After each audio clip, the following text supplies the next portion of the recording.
Assalamualaikum warahmatullahi wabarakatuh.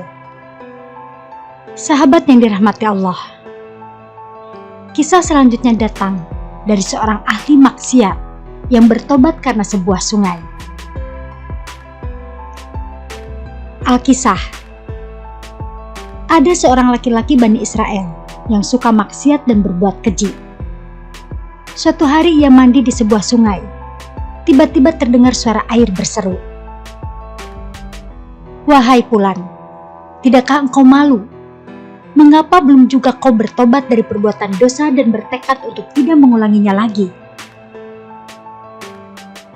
Mendengar ada suara teguran, laki-laki itu segera keluar dari air dengan perasaan takut seraya berucap, "Aku tidak akan maksiat lagi kepada Allah."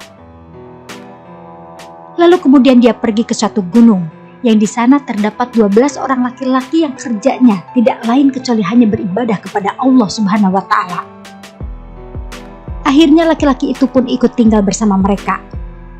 Hingga suatu ketika tempat tinggal mereka dilanda kemarau panjang yang memaksa mereka turun mencari tempat rimbun. Tanpa disadari, ternyata mereka sampai di sebuah sungai yang pernah mengeluarkan suara teguran kepada laki-laki Bani Israel tadi.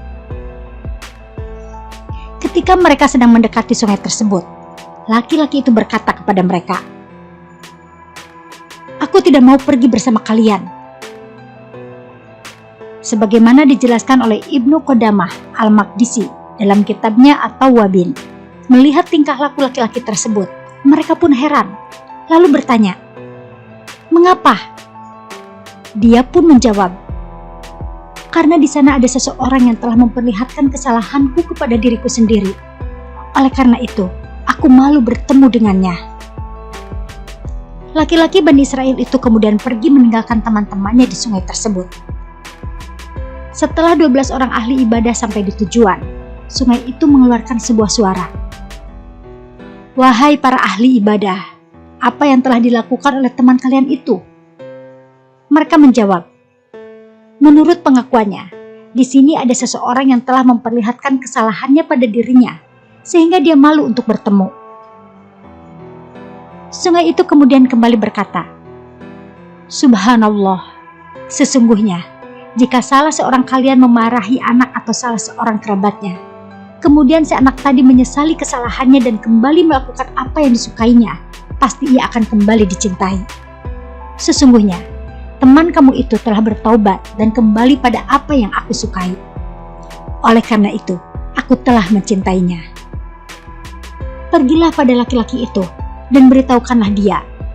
Setelah itu, beribadahlah kalian kepada Allah di pinggir sungai ini. Mereka kemudian memberitahukan kepada laki-laki dari Bani Israel itu. Dan akhirnya, ia turut bersama mereka. Mereka kemudian beribadah kepada Allah di sungai tersebut untuk beberapa waktu.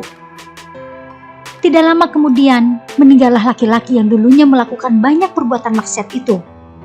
Dan sungai itu pun kembali berkata, "Wahai para ahli ibadah yang zuhud, mandikanlah dia dengan airku, dan makamkanlah dia di tepi sungaiku, agar di hari kiamat nanti dia dibangkitkan berdekatan denganku."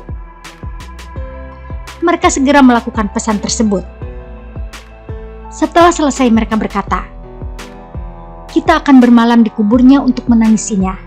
Pada pagi hari kita berangkat." Mereka pun bermalam di kuburnya penuh dengan tangis.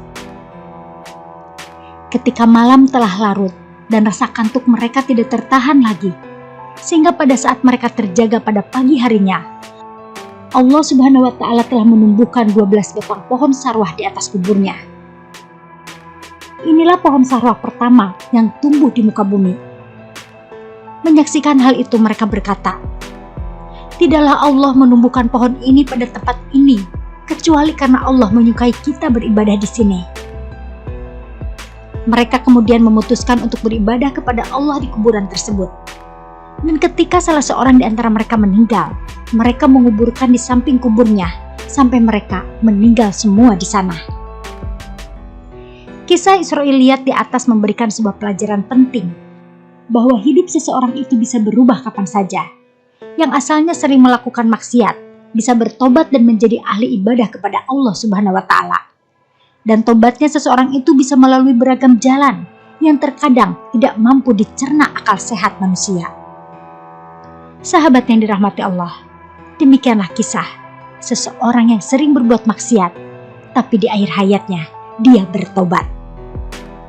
Wassalamualaikum warahmatullahi wabarakatuh.